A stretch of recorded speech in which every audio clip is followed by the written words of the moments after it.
Dr. Asori Mustarom dan teman-teman sekalian.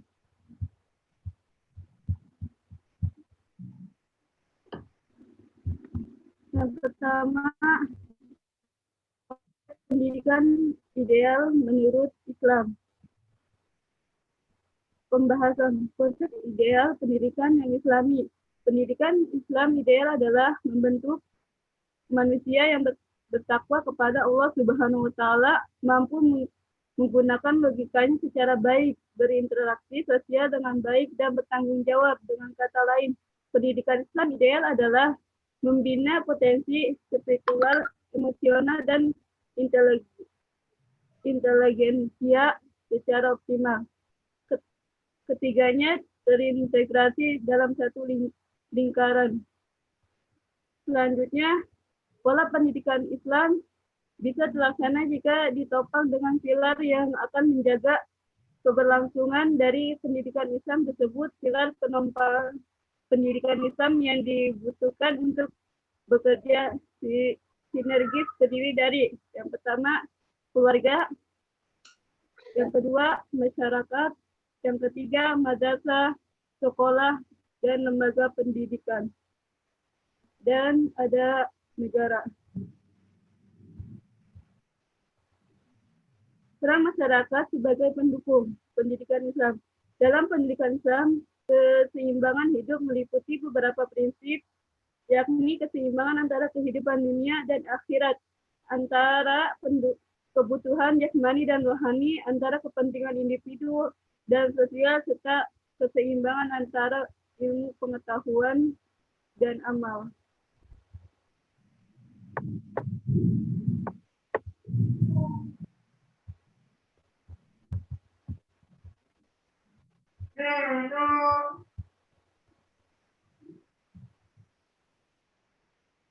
Terbukanya kesempatan bagi masyarakat dan orang tua peserta didik untuk mengevaluasi proses pendidikan memungkinkan munculnya partisipasi masyarakat sekitar dan khususnya orang tua peserta didik dalam menyelenggarakan pendidikan. Misalnya, sekolah bisa mengundang orang tua dan masyarakat sekitar untuk berpartisipasi dalam menentukan kebijakan dan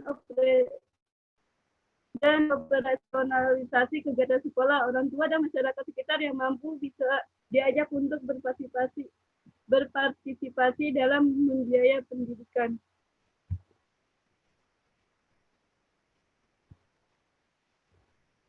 Adapun kesimpulannya, konsep filosofis pendidikan Islam adalah bersumber dari hablum minallah, hubungan dengan Allah, dan hablum minannas, hubungan dengan sesama manusia, dan hablum minal alam, hubungan dengan manusia dengan alam sekitar, yang selanjutnya berkembang ke berbagai teori yang ada seperti sekarang ini.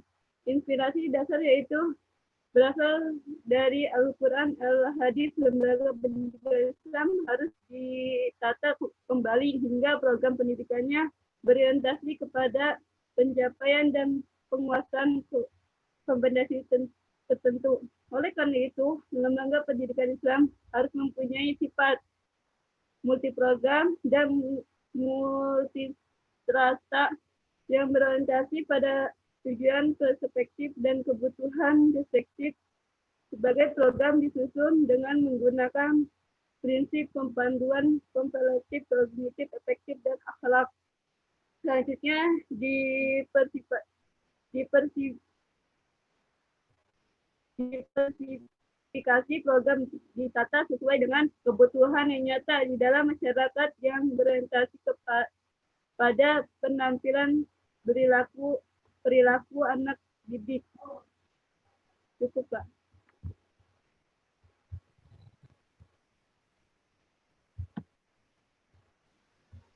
Cuman sendiri doang ya?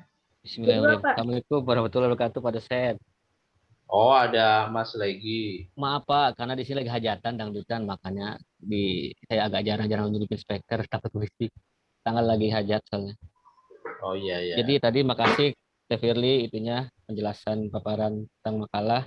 Bagi teman-teman yang mau menambahkan atau menyempurnakan makalah ini atau bertanya, Saya buka sesi tanya jawab, silakan.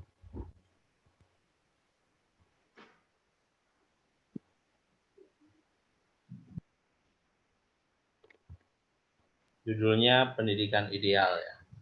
Iya, Pak. Apa sih indikator pendidikan bukan pendidikan ya, pendidik ideal itu pendidikan apa pendidiknya? Pendidikan, Pak. Oh, Itu salah ketik kayaknya, kurang aneh. menurut pemakalah indikator pendidikan ideal itu apa? Jawab. Kalau nggak belum. Izin menjawab boleh, Ya. Teh Firly? Persen.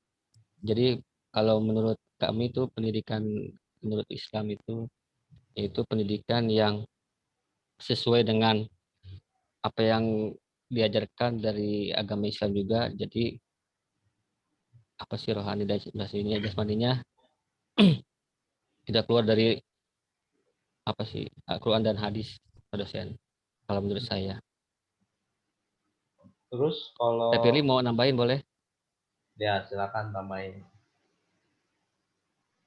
Pendidikan ideal itu indikatornya apa? Menurut Islam.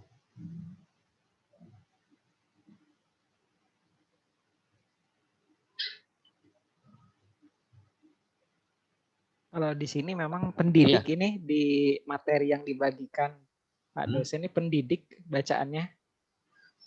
Iya, pendidik. Pendidikan berarti diganti ya, direvisi ya.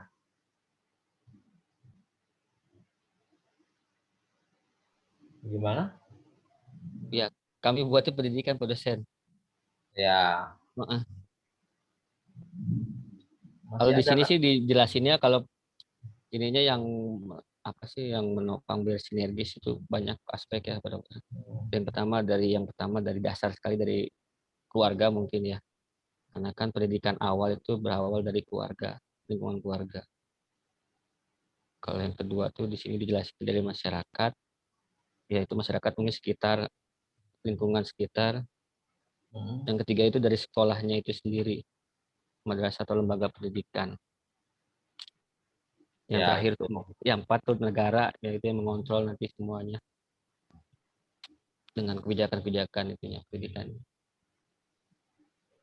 Jadi ada pendidikan, ada pengajaran.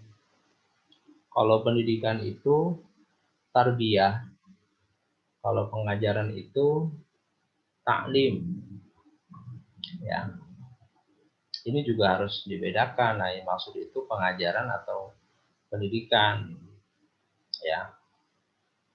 Ya silakan teman-teman dikembalikan yang mau bertanya. Baik, terima kasih Pak dosen. Bagi teman-teman yang mau menambahkan atau ingin bertanya, kami persilakan. Silakan tuh Pak Arifin. Ya. Silakan. Ya, assalamualaikum. Waalaikumsalam Pak Arifin. Oh iya Pak Legi ya. Iya Pak. Saya mau ya dikit aja pertanyaannya berkenaan dengan judul pendidikan yang ideal. Wujud nyatanya yang pendidikan yang ideal itu yang seperti apa coba Pak? Menurut pandangan Islam yang tadi kan walaupun sudah dijelasin kayaknya ada yang terlewat gitu. Jadi yang idealnya itu yang seperti apa sih itu pendidikan menurut Islam? Karena contoh misalnya di tempat saya kan pendidikan yang memang berbasiskan Islam. Jadi yang di makalah ini yang seperti apa gitu. Siapa tahu kalau memang ini konsepnya bagus bisa kami terapkan di tempat kami gitu. Itu saja Pak Legi, terima kasih. Baik Pak Arifin. Teh Firly mau coba jawab apa saya aja? Ya, silakan Bapak aja, Pak. Baik. Dari judulnya kan pendidikan yang ideal menurut Islam. Jadi lebih ke Islamnya ya. Jadi menurut pemakalah kami berdua yaitu pendidikan Islam yang ideal adalah yang membentuk manusia yang bertakwa kepada Allah Subhanahu wa taala. Jadi mampu menggunakan logikanya secara baik, berinteraksi sosial dengan baik, bertanggung jawab, yaitu membina potensi spiritual, emosional, dan intelijensia secara optimal. Jadi ketiganya terintegrasi dalam satu lingkaran, Pak. Jadi membentuk si pendidik atau manusia yang bertakwa kepada Allah Subhanahu wa taala sih, Pak. Yang tidak keluar dari aturan Islam yaitu Quran dan hadis. Kalau menurut jawaban saya seperti itu. Kalau Bapak kurang puas menambahkan silakan Pak, kami terima kasih. Atau teman-teman mau menambahkan dari jawaban saya? Ya silakan. Yang lain ikut nimbrung. Mas Anuraga. Yakinkan dulu tuh Pak Arifin-nya. Oh, ya udah. Siapa tahu yang nambahin tuh Pak Anuraga. Mau nambahin nanya maksudnya ini. Ya. Ya Pak Prof. Saya Mahasiswa serem kalau ini. di beliau nanya ini. Enggak, mahasiswa ini kalau bidang agama mah masih dasar banget ini. Dan ya baik, hatur nuhun atas kesempatannya ini Ibu Firly dan Pak Legi ya. Nah, jadi misalnya ini mungkin lebih ininya aja lebih empiris ya. Kalau misalnya kita lihat negara-negara Islam yang ada nih atau negara mayoritas Muslim, sebetulnya negara yang boleh dibilang pendidikan Islamnya paling advance, paling maju nih. Mungkin sempat baca-baca atau sempat lihat-lihat gitu. Negara mana kira-kira ya? Bu Firly, Pak Legi. Itu aja, hatur nuhun.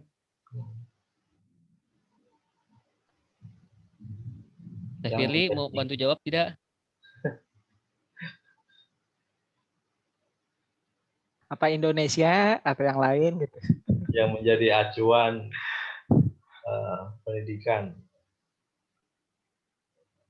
pendidikan Islam ya. Barangkali di Kuwait lebih bagus. Nah betul itu Pak. Biasanya penasaran nih Kuwait sama Malaysia. Atau orang-orang banyak kuliah di Kairo ya. Pak Hasan alumni Kairo bukan? Bukan Pak dosen. Oh, yang Kairo siapa ya? Ada nggak yang LC? Kalau Yang Kairo Pak Arifin, Pak Dokter. Saya LC cuma bukan Kairo Pak dosen. Oh gitu. Libya ya? Ya di Yaman Pak dosen. Oh Yaman. Ya berarti alumni Yaman ya? Di kampus Ya. mana, Pak Hasan? Dulu di Darul Ulum. Oh. Ngambil apa? Tafsir. Dulu ngambil adab saya. Oh, jadi Yaman ya, alumni Yaman. Ya. Ya. Temennya ini kan Pak siapa tuh? Alumni Yaman. Di Kairo Pak Arifin. Siapa? Dedi Iskandar sebelumnya. Ya, Dedi. Kakak ya. kelasnya Pak di satu letting sama Dedi Iskandar, Haji Dedi. Beda, kita beda kampus, beda daerah juga. Kalau beliau dia ngambil di ibu kota. Ya. Pak Anuraga boleh menjelaskan sedikit, Pak? Monggo, alhamdulillah dapat pencerahan dari Kuwait nih. Enggak, kalau pendidikan Islam kita nggak bisa berpatokan kan, karena di setiap negara mungkin mempunyai perbedaan ajaran atau bisa dikatakan perbedaan madhab seperti itu kan. Jadi masing-masing negara mungkin dia pasti akan menonjolkan bahwa kita yang terbaik gitu kan. Tapi kita nggak bisa menilai. Yang menilai cuma kita melihat seperti apa lulusannya, seperti apa alumninya, seperti apa sepak terjang alumninya, yang menjadi barometernya seperti itu. Tapi kalau kita langsung menjudge mungkin Kairo akan lebih baik, itu tidak bisa gitu kan. Cuman kalau dalam segi bahasa ini ya Pak Anuraga, kalau dari beberapa teman saya, dari beberapa dari segi dengan melihat alumninya atau lulusannya, dari segi bahasa, negara yang masih bisa menjaga bahasa Arab Fusha, maksudnya bahasa Arab baku dengan benar, itu cuma Sudan, Pak. Sudan. Nah, jadi seperti Sudan, Pak ya. ya Pak Firdaus, ya beliau kan Ya. alumni Sudan kan. Ya di Ya. situ salah satu negara yang masih sampai sekarang menjaga tata bahasa secara benar. Nah, jadi ketika kita lihat Kairo seperti apa, orang-orang Mesir udah bahasanya udah istilahnya bahasa Amiyah. Udah bahasa Arabnya tuh udah ditinggal. Kalau orang Jakarta bilangnya lu gue, kamu, saya udah tidak ada lagi gitu, Pak. Nah, kalau orang Saudi, Yaman, negara-negara Arab lainnya juga sudah meninggalkan percakapan dengan menggunakan bahasa baku. Waktu tahun 2010 kita kan pernah ada apa namanya? Dulu istilahnya kan ada mahasiswa yang menjadi tenaga musiman waktu petugas haji seperti itu, Pak. Nah, ketika ada delegasi mahasiswa yang dari Sudan, ketika mereka ngomong dengan penjaga-penjaga hotel yang mereka dari Bangladesh atau India, mereka dengan menggunakan bahasa baku, bahasa Arab yang kalau kita teliti secara gramatikalnya atau nahwu sorobnya itu emang benar, tapi tidak paham gitu kan. Karena mereka bahasanya bahasa pasar seperti itu, Pak. Nah, tapi kalau melihat kajian atau hasanah keilmuannya, ya kita tidak bisa membandingkan satu negara dan negara lain. Cuman ketika untuk fatwa, ketika mufti atau ulama Azhar udah mengeluarkan fatwa, banyak ulama-ulama yang lain yang mengiyakan seperti itu. Karena bisa dibilang kampus tertua atau menjadi patokan itu adalah Universitas Al-Azhar Kairo. Tapi kalau melihat alumninya di Indonesia seperti apa, kita nggak bisa juga menjat atau menghukumi Mesir itu lebih baik pendidikan Islamnya. Kalau kita berkunjung ke Mesir, Pak, pada musim panas di seluruh tempat baunya pesing, Pak, mohon maaf. Nggak ada yang bisa menjaga kebersihan. Makanya kalau Pak Anuraga udah pernah tinggal di Eropa, mungkin ada namanya anadzofatu minal iman, kebersihan sebagian dari iman. Tapi negara Muslim, negara Arab yang lainnya tidak ada yang menjaga kebersihan. Kebanyakan kotor negaranya. Kecuali negara-negara kaya karena dia mempunyai materi untuk membayar pekerjanya seperti itu, Pak. Nah, jadi kalau tujuan daripada pendidikan salah satunya untuk mengantarkan kebahagiaan kita dunia dan akhirat, kalau menurut Islam, nah kita kalau melihat negara-negara Arab atau negara-negara Islam itu mereka tidak mendapatkan tujuan pendidikan karena dari segi kebersihan aja tidak terwujud situ begitu, Pak. Malah mungkin jauh lebih bersih, jauh lebih maju dengan negara yang pernah disinggahi Pak Anuraga gitu kan. Ya. Nah, seperti itu, Pak. Jadi begini, makanya al-Islamu mahjubun bil muslimin. Jadi kadang kemuliaan Islam itu ya terhalang oleh orang Islam itu sendiri. Ya kita punya syariat, kita punya prinsip-prinsip dalam Islam, tapi justru yang mempraktekkan orang lain gitu ya. Jadi anazofatul minal iman itu hanya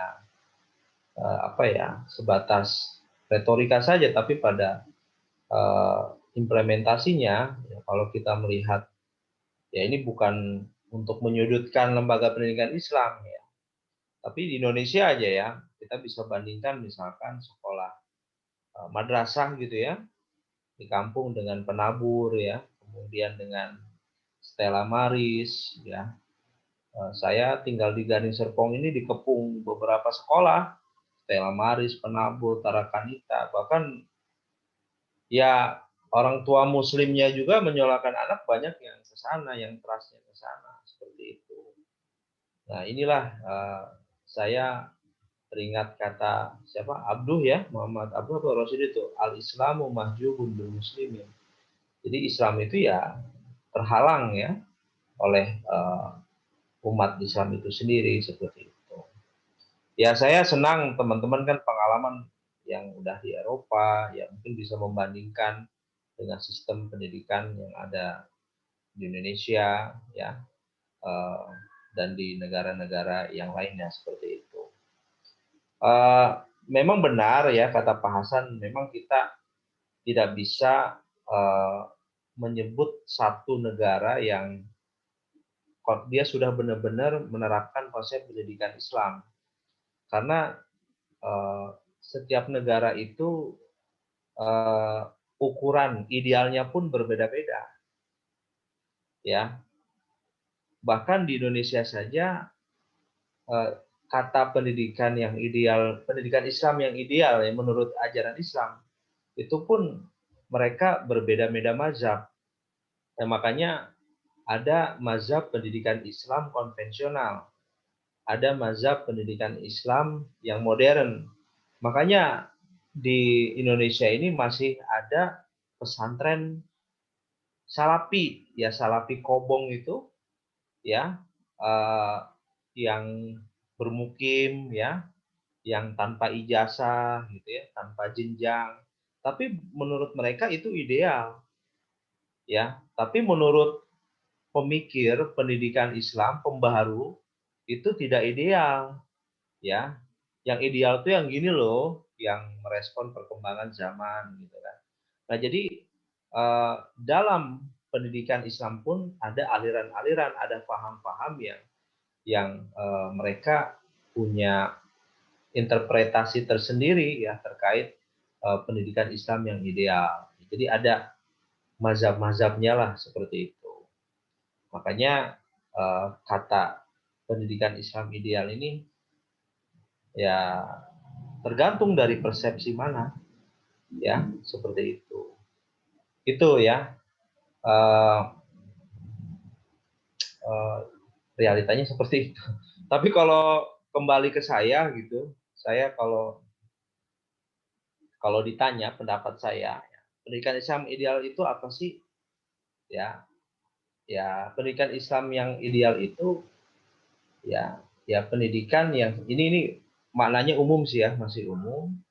Ya, pendidikan yang memang membawa seseorang ya kepada hasanah fid dunya wa hasanah fil akhirah. Sebagaimana doa yang dipanjatkan Robbana atina fid dunya hasanah wa fil akhirati hasanah wa qina adzabannar. Nah, untuk mendapatkan hasanah fid dunya wa hasanah fil akhirah ya, maka kemudian Kiai Haji Ahmad Dahlan ini punya apa ya? Punya ide ya, punya ide ya terkait untuk mencapai hasanah fid dunya wa hasanah fil akhirah ini ya artinya dia harus punya bekal di dunia. Jadi pendidikan Islamnya itu ya pendidikan yang mengakomodasi ya perkembangan teknologi, nah tapi juga pendidikan yang tidak kering dengan nilai-nilai ajaran Islam, sehingga disitulah Ahmad Dahlan kemudian merumuskan tujuan pendidikan itu adalah mencetak alumni ya atau lulusan ulama yang intelek dan intelek yang alim. Ya, itu yang dipegang oleh warga Muhammadiyah ketika mendirikan perguruan tinggi Muhammadiyah. Ya, salah satunya mengacu kepada apa yang disampaikan oleh Ahmad Dahlan. Ya, jadi pendidikan itu ya tujuannya ya ulama yang intelek dan intelektual yang alim. Ya, ini juga sesuai dengan pesan Ahmad Dahlan, dadio kiai sing berkemajuan. Jadilah kiai yang berkemajuan. Di situ ada dua kata kunci. Pertama kiai, yang kedua berkemajuan.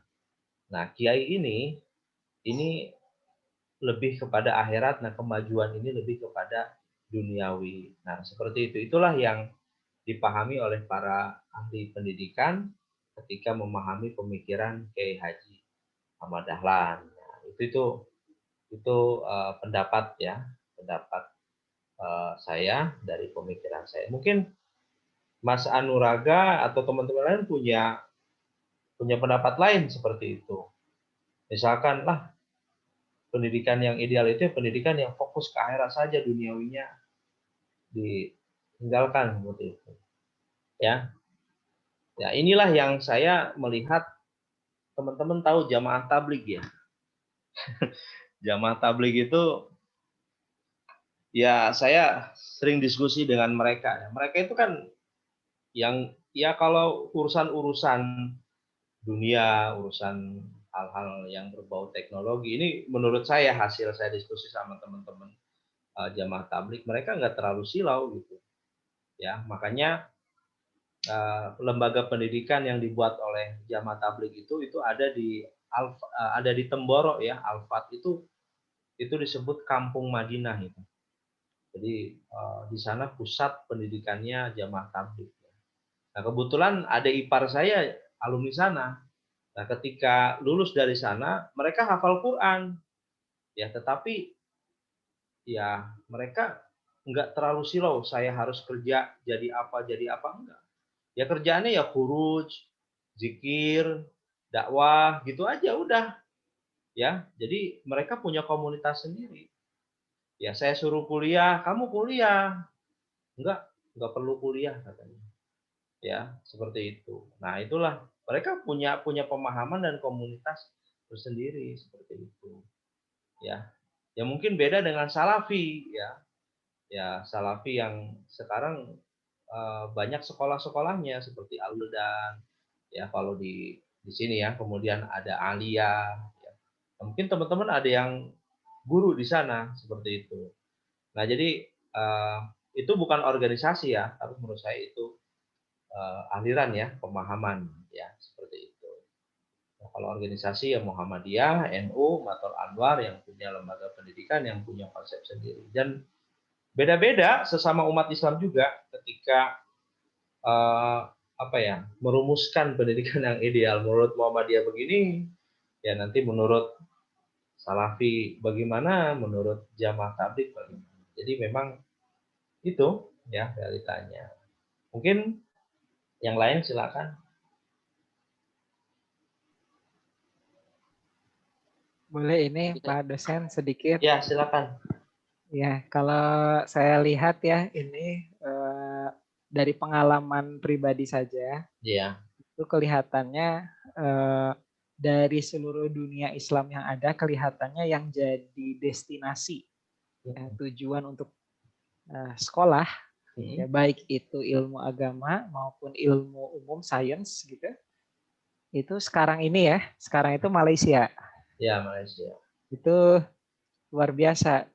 Pernah diskusi dengan dekan pasca sarjananya salah satu universitas papan atas Malaysia di Putra Malaysia.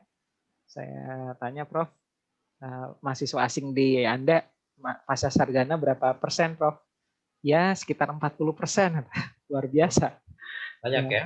Ya, di kita kalau di kampus-kampus besar di Indonesia nyampe 5% aja udah luar biasa. Mungkin nggak nyampe 1% gitu. Jadi itu baik itu di bidang sainsnya maupun di agama, misalnya ke IIUM ini biasanya ada Kiai ini biasanya Kiai Rifki biasanya alumni IIUM atau mungkin Bu Indah juga.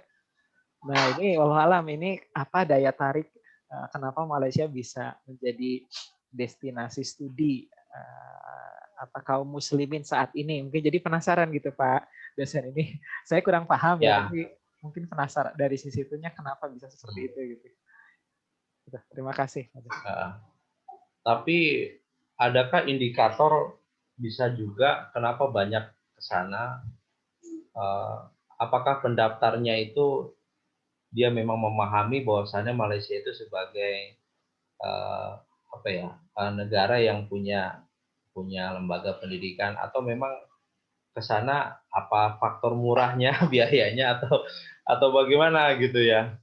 Ya, seperti itu. Kan di sana ada Malaya, ada Sultan Idris, ya kemudian IIUM ya, seperti itu. Ya itu pengalaman ya Mas Anuraga. Boleh menambahi Pak dosen? Ya, silakan.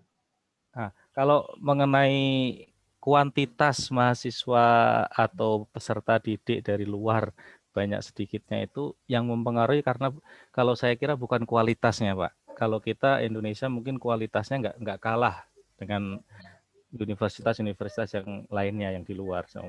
Cuman prosedur atau birokrasi untuk masuknya itu Pak yang bikin orang udah malas duluan. Karena saya pernah ngobrol dengan salah satu mereka sebenarnya punya keinginan untuk ke Indonesia, cuma karena birokrasi untuk masuknya untuk warga asing terutama kan pasti akan berkaitan dengan masalah keimigrasian dan lain-lain, itu yang membuat orang mereka udah akhirnya berbelok ke Malaysia. Iya. Bisa jadi itu ya. Dan juga pengantar kuliahnya yang harus belajar bahasa Indonesia dulu seperti itu, Pak. Kalau mungkin di Indonesia kampus yang ada kelas internasional kita bisa hitung beberapa kampus saja, nggak semuanya menyediakan kelas internasional yang penyampainya contohnya dengan bahasa Inggris atau dengan gimana gitu kan. Nah, kalau kita orang Indonesia yang keluar, terutama yang ke Timur Tengah, pastinya cari gratis. bukan pastinya cari gratis, seperti saya kan carinya gratis, Pak. Seperti itu, Pak. Oh iya. Di Yaman kemarin prosedurnya ribet nggak? Ya, semua kalau emang ada apa namanya, Ada ini ya, ada aturannya prosedur, ada testingnya semua ya. hukum lah ya. Kalau Seperti itu halnya. pengalaman Mas Anuraga dulu di mana? Di Swiss ya? Iya, Jerman. Pak dosen. Ya, Jerman sama Swiss. Oh, Jerman sama Swiss. Nah, itu ribet nggak? Apa ini aja, umum aja di mana-mana ya, kalau ke negara memang protapnya seperti itu. Ya, jadi memang mereka sudah siap sudah siap menjadi kampus internasional ya, dan ya. Kalau di Jerman kan biaya kuliahnya gratis sama sekali. Iya. Tinggal modal biaya hidup ini. Biaya hidupnya besar kali ya? Biaya hidupnya mungkin sebulannya perlu 10 juta. Wah, 10 juta. Itu single, belum berkeluarga. Kalau berkeluarga nggak cukup. Nah, kalau misalnya Swiss, kalau Swiss tuh ada SPP-nya, ya itu disamakan. Kalau dikonversi ke rupiah itu S2, S3 sama itu 9 juta per semester. Oh, per semester. Termasuk juta. murah ya? Termasuk murah dibandingkan di Indonesia secara umum ya. Kalau S3 kan mungkin 12-15 juta gitu. Nah, di sana ya itu mungkin ya salah satu daya tarik juga ya, betul ya Pak Hasan Rifki ya. Jadi tapi ini bidang sains, kalau bidang agama Islam tentu beda. Ya beda ya. Ya artinya itu tergantung dari jurusan juga ya, prodi yang dituju. Ini kan alhamdulillah ya, pengalaman dari teman-teman bercerita di luar sana sehingga juga menambah wawasan. Mungkin ada niat juga nanti mungkin Marsoni. Oh, punya Bunda. Marsoni punya mau Bunda. S3 Bunda. di Kasih Bunda. Birmingham. Amin, amin. Ya, seperti itu. Ya, artinya ya kita semua tentunya enggak terhenti di S2 saja, harapan saya ya. Ya, artinya kita bangga juga di MPAI kalau alumni kita banyak yang melanjutkan nanti keluar ya. Apalagi pada masih muda ya, Pak Mardiansa, Sripi, ya Pak Arifin, silakan kalau mau, katanya bilangnya mau lanjut S3 kemana Pak Pak Arifin ya? Stop, S3-nya ke UMT aja katanya Pak Dokter. Oh iya, UMT juga mau buka nanti S3 PAI. Ya dokter katanya kan, mau buka dokter. Iya, mondok di kantor. Dibuat double degree, Pak dosen mungkin menarik dengan Malaysia, Sultan Idris atau ya kita sempat gitu. Kerjasama tuh dengan IIUM sih udah penjajakan ya. Oh, dan gini Mas Anuraga, jadi Muhammadiyah itu nanti buka kampus di Malaysia ya, karena udah punya lahan di sana, entah apa Universitas Internasional Muhammadiyah atau apa. Itu kemarin kabarnya rektor-rektor perguruan tinggi Muhammadiyah dipanggil ya untuk merumuskan terkait Universitas Muhammadiyah Internasional yang rencananya mau ada di Malaysia. Ya mudah-mudahan aja ya seperti itu. Ya, saya sebenarnya punya mimpi nih, ini cerita aja. Saya itu ya mimpi saya yang belum tercapai itu PhD itu. Karena dulu mau sempat ya nggak jadi ya karena persoalan lain seperti itu ya. Tapi memang saya sempat kemarin ke Malaysia juga ya sebelum corona, ya banyak teman-teman di IUM, di Sultan Idris, di Malaya. Ya sempat lihat-lihat brosur lah, mungkin next time bisa di sana gitu. Pak Rusana kan PhD ya. Ada program ini Pak dosen, Nah, boleh postdoc tuh. dari Dikti itu. Dari Dikti ada program postdoc Oh, 6 bulan postdoktoral gitu. ya. Ya, Iya. boleh tuh nanti bagi-bagi Mungkin menarik. informasi seperti itu. Jadi di MPI ini juga ada semester 2 ya, itu juga udah doktor ya, Pak Dr. Sutarman. Ya, dosen pascasarjana di Universitas Islam Syekh Yusuf ya, seperti itu. Beliau tapi senior, segi usia udah 60-an. Nah, inilah kita nanti bisa sharing, mungkin Mas Anuraga yang punya jaringan di luar bisa informasi ya dengan teman-teman ya, sehingga mungkin dengan informasi tersebut ya ada rangsangan juga nanti setelah lulus dari MPI ya bisa lanjut ngambil PhD ya di luar dan nanti bergabung dengan kami ya, seperti itu. Nanti kalau Mas Anuraga udah MPD mah jadi dosen kayaknya di MPI ya. Masih mahasiswa Pak Bima masih bidang ilmunya beda jauh ini. Iya, beda ya, beda jauh. Pemula sekali ini. Ya. Ya, tapi kalau udah MPD malah MPD dulu MPDI ya, sekarang MPD. Ya, nah itu bincang-bincang bermanfaat juga ada kaitannya dengan materi kita malam ini ya. Oke, silakan dilanjutkan. Izin boleh Pak dosen saya? Ya, Mas Regi, Esos nih. Jadi setelah mendengar semua dari teman-teman cerita itu, jadi saya kembali lagi ke judulnya Pak Dokter ya. Itu kan pendidikan. Jadi yang terlibat itu si pendidiknya dan peserta didik. Jadi kalau kata saya sih, menurut pandangan saya ini, Indonesia sebenarnya bisa bersaing dengan negara Islam lain, Pak dosen. Jadi yang diperbaiki dulu itu SDM-nya. Jadi sebagai pendidik, mau nggak mau kita harus, benar kata dari Pak dosen, mengupgrade dan tidak menutup diri untuk adanya perubahan teknologi atau kemajuan teknologi. Karena kan kalau pandangan saya sekilas nih ya, tentang di pondok-pondok pesantren atau dengan lain, sangat jauh beda dengan maaf sekolah-sekolah yang Kristen, Pak dosen. Mungkin dari sisi pembelajarannya, disiplin ilmu dan disiplin waktu. Kalau saya lihat lebih ketat mereka daripada di pendidikan Islam aslinya sendiri di Indonesia gitu. Jadi tadi balik lagi ke Pak dosen. Jadi yang diterapkan Islam tuh malah dilakukan oleh sekolah-sekolah yang berbasis bukan Islam justru. Kalau saya lihat begitu.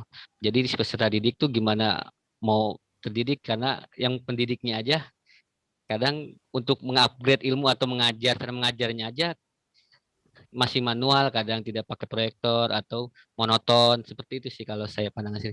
Jadi saya agak teringat lagi kemarin pas kuliah Ibu Haja Eti ya. Jadi pas melihat guru-guru Islam di Indonesia itu emang seperti itu banyak kan. Jadi kalau tugas apa tidak kurang dihargai, kadang dikolong. Ya jadi gitulah.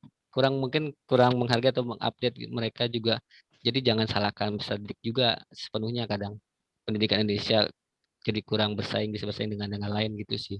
Karena kadang dari pendidiknya pun tidak mau mengupdate diri atau tidak mau mengikuti perkembangan zaman. Iya, kalau pandangan saya seperti itu sih, Pak dosen. Terus kedua yang tadi dari Pak Hasan, benar kata Pak Hasan, karena pengalaman langsung ini mah kebetulan di tempat saya bekerja ada mahasiswa asing memang. Itu langsung dari Korea Selatan. Betul, untuk perizinan sekolah atau belajar di Indonesia itu agak sulit dan rumit birokrasinya. Sampai dia curhat juga kan, dia bahasa Indonesia terbata-bata, sangat sulit ya katanya izin di Indonesia ini belajar. Saya diputar sana putar sini katanya, lempar sana lempar sini katanya.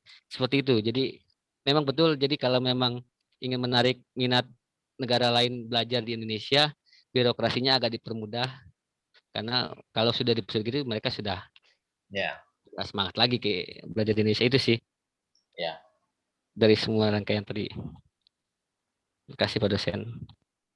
Itu mahasiswa Korselnya si Kim ya, Kim Hyung Ye ya. Dosen. Semester akhir Pak dosen sekarang. Hah? Semester akhir lagi skripsi. Ya, mahasiswi saya juga kan. Jadi Iya. saya ngajar juga di. Nah, jadi itu ya.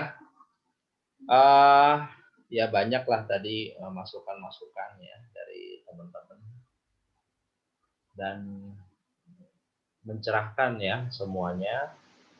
Jadi mau dilanjut apa-apa nih pertanyaan atau gimana? Boleh teman-teman mau gimana? Silakan. Ada yang kurang puas boleh silakan. Ada mau nambahkan lagi? Bu Indah masih aktif nggak Bu Indah, Pak yang di Malaysia itu? Masih Pak, alhamdulillah. Pak Mardiansyah nggak ada suaranya, saya pengen dengar suaranya. Pak Mardiansyah ini biasanya hebat nih kalau ngasih statement. Dia lagi ngurusin gedung dakwah. Iya, beliau luar biasa. Ya. Integrasinya luar biasa, Pak Dokter. Ya. Oke. Silakan. Mau sharing lagi silakan terkait lembaga ya pendidikan Islam. Yang dari Malaysia hadir nggak yang dari Malaysia? Hadir Pak. Yang dari kalau lihat jumlah sih sepertinya hadir semua Pak dosen. Kalau lihat di jumlah ini yang ikut Zoom ya. Ini ada 20 mahasiswa sama saya 2 mahasiswa 1. Iya, kalau setiap kuliah memang seperti ini jumlahnya Pak dosen, sepertinya hadir semua. Berarti Bu Indah nggak ada ya? Bu Indah ada ya? Oh iya, yang dari Malaysia kan ya? Iya Pak. Oh iya. Oke, oh lagi ngasuh putra. Ya gitu, kalau di pasca ada yang sambil ngasuh nggak apa-apa. Ya mungkin yang sudah berkeluarga ya, ganti-gantian sama ayah. Baik, ada lagi silakan, Mas Anuraga mau punya ini ya, basicnya dari dulu sains ya, Mas Anuraga ya? Iya betul, Pak dosen. Oh. Jadi baru lancar baca Al-Quran itu pas kuliah. Jadi memang sangat minim ini. Ingin belajar betul. Pada dosen beliau ini selalu merendah Presiden. Bukan tapi bahaya sekali berbicara. Memang kenyataannya begitu. Saya tahu tipikal beliau ini begitu. Ya karena Mas Legi ilmu itu kan luas ya, bidangnya juga berbeda-beda gitu.